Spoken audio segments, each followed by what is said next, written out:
Hi fashion lovers! Alexandra here, welcome back to Vinok's channel. I'm on vacation right now, you can see all the wine in the background. I wish I lived here, I don't.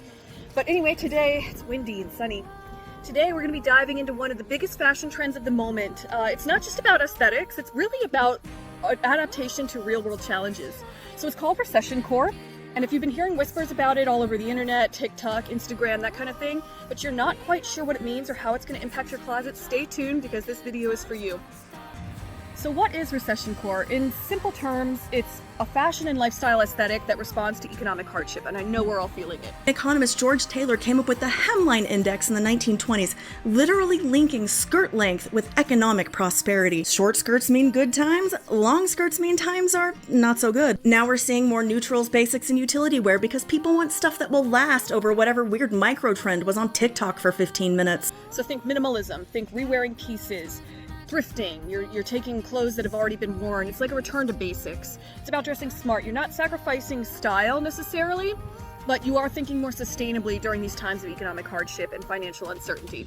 So we're talking about things like practical silhouettes, timeless staples, muted palettes, because everything kind of goes better with each other, multifunctional garments that prioritize longevity over trends. That's the goal here.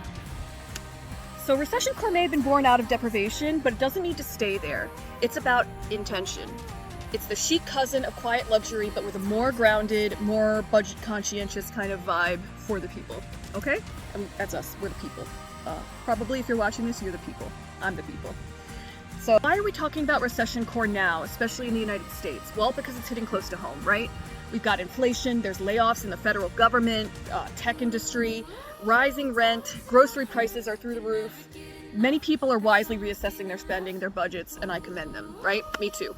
The fashion industry realizes what's going on. They're reflecting this cultural shift and embracing some of the more sustainable practices by moving away from these fast fashion hauls. You know, this old wear it once or twice and then it falls apart and throw it away. We're not doing that anymore as a consumer base, so they're not going to do it anymore as much as a provider.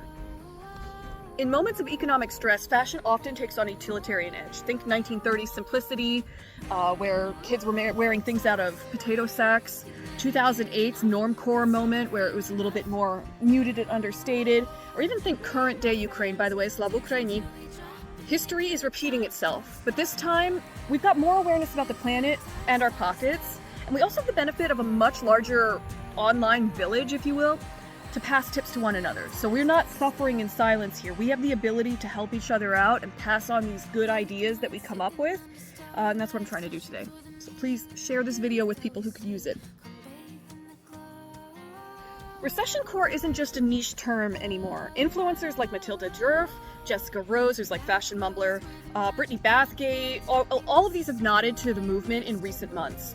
Okay, if you were looking for a sign that a recession is upon us, that we are really looking at an economic downturn, recession happens to that. Nah, bitch, because we are in a fucking recession. You know how many blonde bad bitches that I know are converted to brunettes, black hair? Have you noticed that all of the trends for this year are really just ways to make spending less money cool? Yeah, my outfit is plain, but did you even notice the subtle color coordination? Do you understand the roots of this fit in Recessioncore? You really know we've reached late-stage capitalism when food and drinks have become status symbols and accessories. On TikTok, creators are showcasing these no-buy months like No Buy November, closet reshops, capsule wardrobes, hashtags like Recessioncore, slow style. There is a buzz around Recessioncore, and I want to make sure you're aware of it because this is actually one trend I would follow. Even fashion publications like Vogue Business, The Business of Fashion, you're up on the screen, are analyzing how consumer behavior is shifting. So fewer impulsive buys. If this sounds like you, you're doing the right thing. More thoughtful investments, buying quality pieces that are going to last instead of quantity of pieces that are shoddily put together.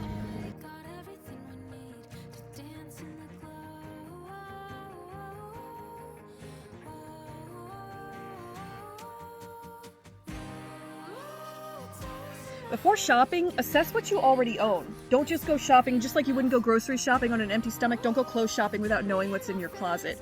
You might be surprised about some of the gems that you already own that you've forgotten about.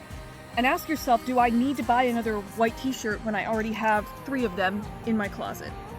Build a capsule wardrobe. is number 2, and I cannot swear by this enough. I have a capsule wardrobe. I make capsule wardrobes for my clients. Think versatile pieces in neutral colors: black, beige, white, navy, things that go with other things. So that way you've got hundreds of outfits instead of, say, 5 or 6. Number 3, thrift strategically. Look for high quality fabrics like wool, silk, denim, cotton. Timeless shapes also never go out of style. So think about those things when you're purchasing, because even a thrift purchase, though it's a thrift purchase, is still money coming out of your pocket. Number 4, learn basic tailoring. I know this sounds like some Depression era kind of madness. It's really not hard, I promise. I do it for my own things often. Not always, but often. Well, I mean, we're all unique body shapes, right? Nobody is designed as the actual model that the items are designed for, unless you're lucky enough to be wearing couture.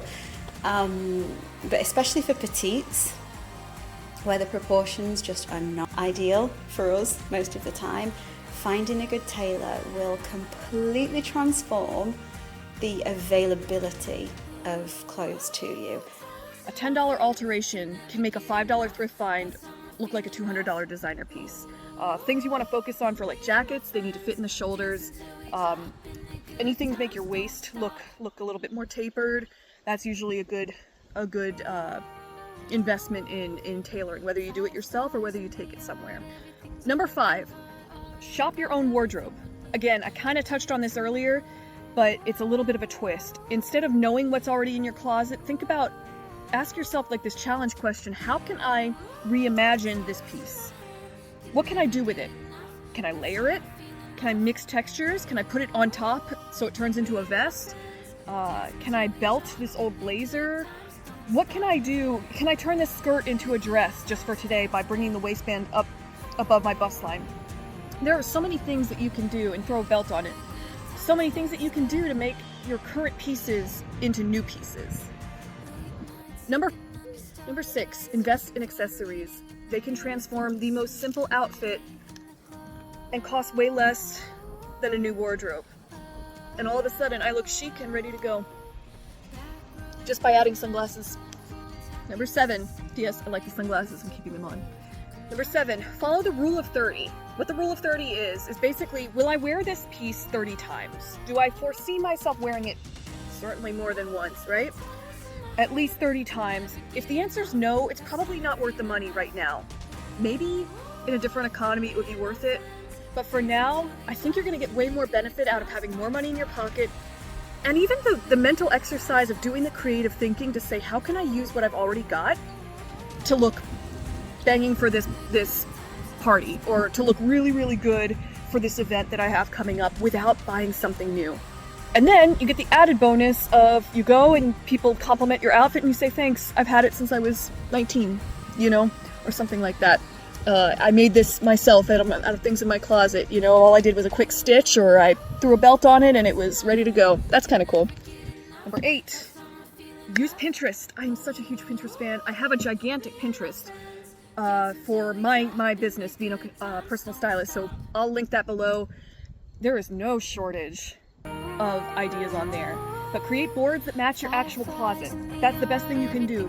It's nice to have a mood board and think, one day when I can afford all of these things, I will have Versace this or whatever that, but live in reality with me. You can thrift some of those things, so I'm not saying it's out of the question, but live in reality, say, what do I already have? What can I bake out of that? What kind of looks like the vibe that I'm going for? And then stay inspired without buying, right? You say like, I've got a white t-shirt. Go on Pinterest and see white t-shirt ideas for outfits and see what comes up, because it might show you 18 different ways to wear a white t-shirt that you never thought of. Number 9, P.S. took the sunglasses off, felt a little too disconnected. But anyway, swap with friends. I'm talking about fashion here specifically. A fashion exchange is sustainable, it is super budget friendly, obviously, because it's free, and it's so much fun because number 1, friends, number 2, fashion, number 3, you can probably pair it with wine. Just saying, wine and cheese. I would pay $5 for wine and cheese and then leave with a new outfit. That would be so cool, So just bring something you're not wearing anymore, or you can even set a theme and say like, everybody bring 2 dresses that you don't like anymore. and that way it's a dress-themed party. Number 10 is probably not going to come as a huge surprise, because if you watch my channel, you know that I am one, but working with a personal stylist is my last tip. And even during recession, the right stylist will help you save money. They'll curate looks that will truly work for your lifestyle, for your budget. They'll give you kind of a blueprint that says you can wear these, 18 pieces in these 300 ways. It's amazing what a good personal stylist will do, and I happen to know one who's interested. So I just want to close by saying Recessioncore isn't a trend, it's a shift. It's a shift in paradigm. It's a more conscious, smarter way of dressing that proves that you don't need to break the bank to look amazing. And if you're feeling overwhelmed by the idea of reinventing your wardrobe or you don't know where to start, that's exactly where I come in. I'm a personal stylist. I'm dedicated to helping you define your style in a way that feels authentic and effortless and sustainable and all of these good things. Whether you're building a capsule wardrobe or you need help shopping your own closet or you want to burn that closet straight to the ground and start over, I've got you. You can explore my packages and book directly through my website at vinokandvinestyle.com. I'll link it. There's also a free 15-minute consult. I am a believer in style. I'll give you at least a few free tips during that session. But don't forget, style doesn't have to be expensive to be expressive. Let's make fashion work for you and not the other way around. After all, Vinok is always focused on helping good people look the part. So thanks for listening today. Hope to see you soon.